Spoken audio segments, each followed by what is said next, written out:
All right. Morning, y'all. A lot of you are doing a really good job keeping up with the assignments and a good job on the assignments. So keep that up. Awesome. Today, we're going to hopefully finish with the 5 themes and then get started on some kind of cooler stuff. We'll do map projections and whatnot later. That kind of goes into the location theme of things. Everything that we learn in this class will fall into those themes, into these 5 themes that we're covering. So we're going to go over them, the rest of them today, quickly, hopefully. And then we'll make it quick for you today, and then tomorrow we can get started on the map projection thing. And then I made a post that on Friday I'm going to host an open meeting.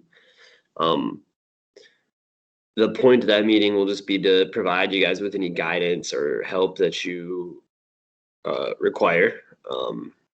It'll be for the first while of class, unless no one shows up, I guess. But I just want to give that space to you guys so we can interact with each other instead of just these videos. And then from here on out, I'm going to start doing open meetings every day that you guys can join if you'd like. And in those meetings, I'll go over what I go over in the videos. So if you kind of enjoy a more interactive style where it's you and I together, then you can join the meetings, and then I'll kind of basically just go over what I go over in the video. Just do it with you instead of to you, I guess, like I do in the video. So that's how I'm going to try and do things moving forward for now. And we'll see how that goes.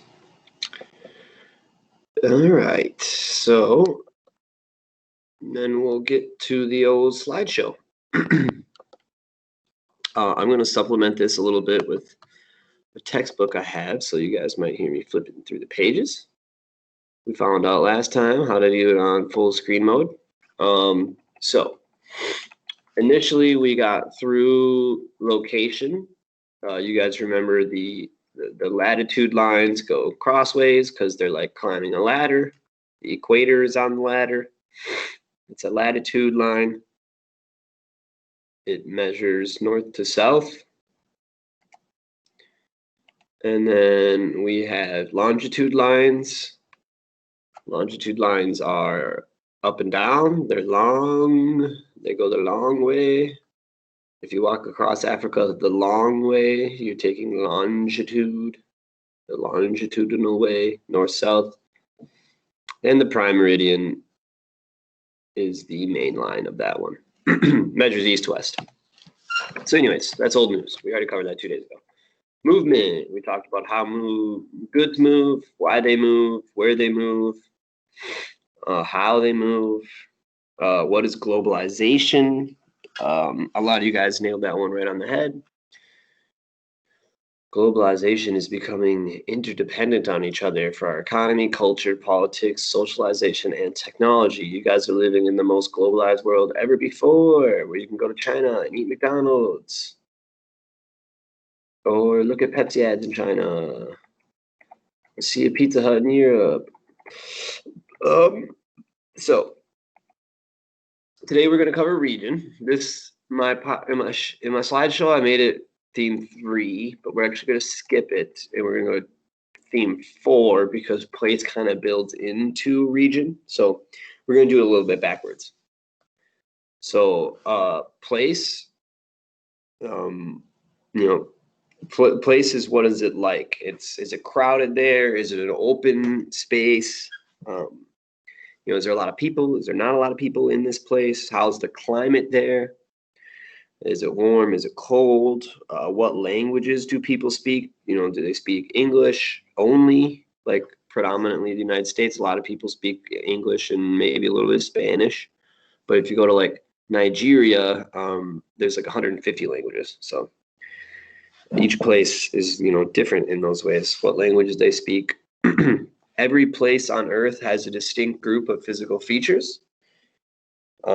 That's what makes them different. That's what makes each place different, is the distinct group of features. The physical features or human features. Physical features are climate. I wonder if there's like a way.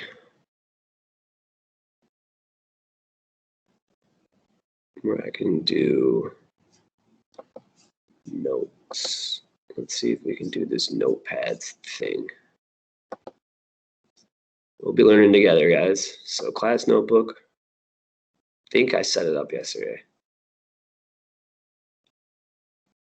But it'd be kind of cool if I could type out this stuff as we're going.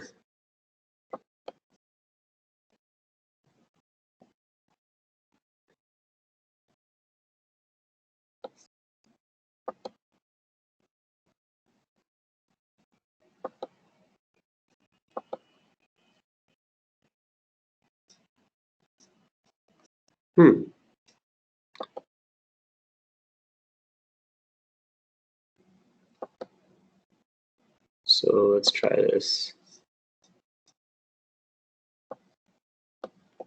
Oh my goodness.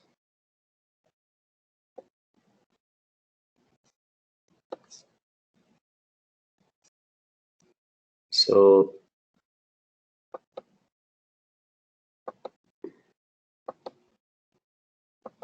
can we insert a file? How would I do that?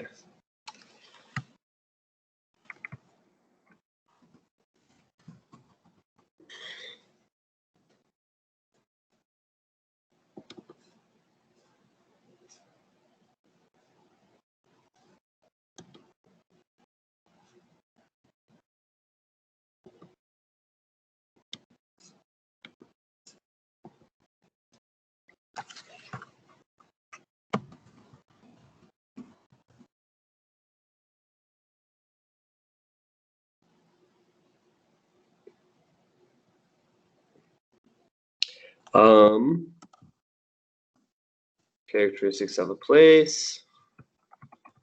Physical characteristics.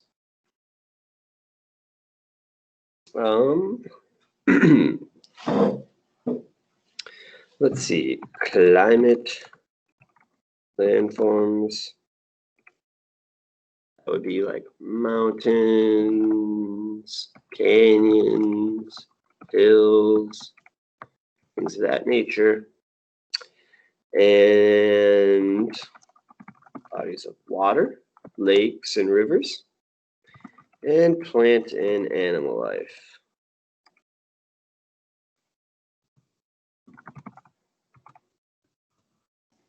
I don't know why I keep trying to put an C in there, and animal life. Another word for that is flora and fauna. If you ever want to sound smart, you can say flora and fauna instead of plant and animals. Flora being plant. That's where the florist, floral arrangement of flowers and other plants. That's where it comes from, flora.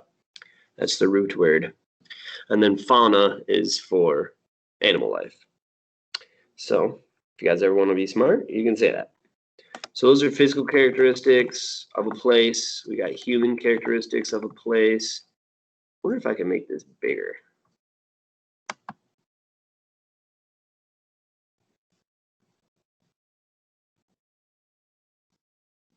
I don't know, whatever. I guess I'll play around with this without making you guys watch me do it. Okay, so human characteristics. That would be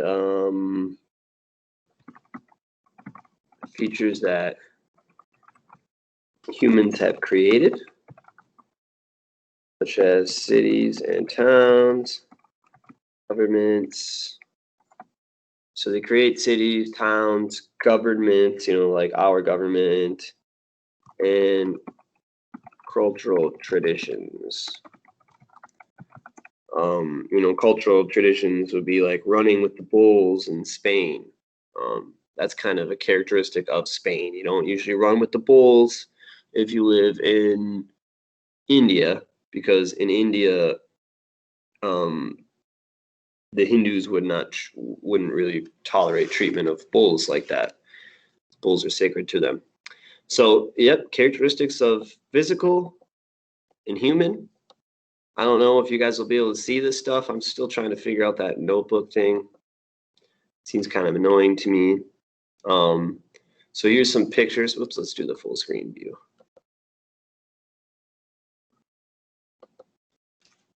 Of places. This is in North America. This is a photo that I took in Canada. Beautiful place, beautiful photo. This photo I did not take. I think this is the Badlands in South Dakota and Wyoming and North Dakota. I think it spans all those places. As you can see, it is quite distinct. This place is green. It's got a lot of life. It's temperate, and this one is arid. It is sandy, and there's not as much greenery around. You see much more kind of the earth reds of the sands and stuff. This place, I don't know where this is, but I thought it looked really cool. I think it's like a lake of some type. These look like little stalagmites or stalactites, whichever ones come out of the ground. So each place on Earth has its own distinct characteristics, like we talked about. That's what makes them separate, human or physical. That was the list I made.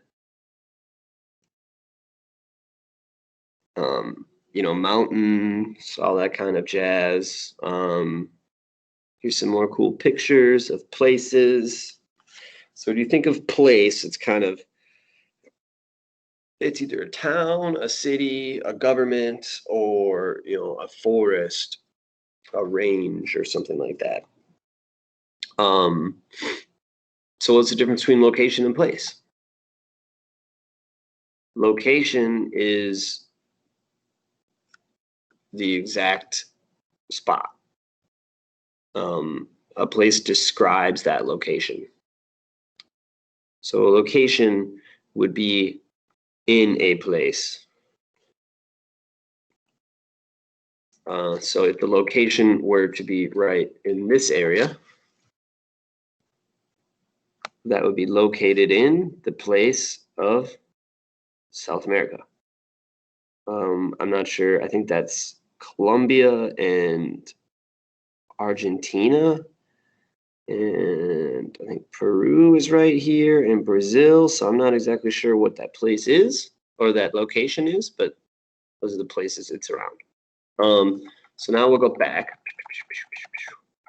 Sorry for all the craziness. There we go. Region.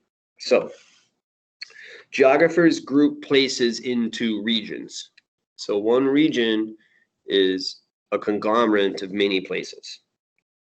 A region is a group of places that have physical features or human characteristics, or both of those physical and human characteristics in common. So if places are similar, and then they become regions. And it is the differences in those regions that, or never mind, ignore that sentence. So geographers group places into regions. A region is a group of places that have common physical or human features. And so regions can be divided differently. What time are we at? 10:15. Basically, a geographer interested in languages, for example, might divide the world into language regions, where people speak English, where they speak French, where they speak Spanish. All the countries where Spanish is a major language would form one Spanish-speaking region. So that would be a region of Spanish-speaking people. All those different places, like if you're in Spain or Mexico, they're different places, but because they both speak Spanish, they're in the same region. Geographers compare regions to understand the differences and similarities among them. So basically, they divide the world into 10 regions. We're not going to learn about those right now because it's just kind of complicated, and it doesn't pertain to this lesson necessarily. So we'll talk about it later. But let's see. So we've got region, we've got place, and we're at 15 minutes. So I think we're going to call it a day with the video. And thanks for watching, and you guys have a great day.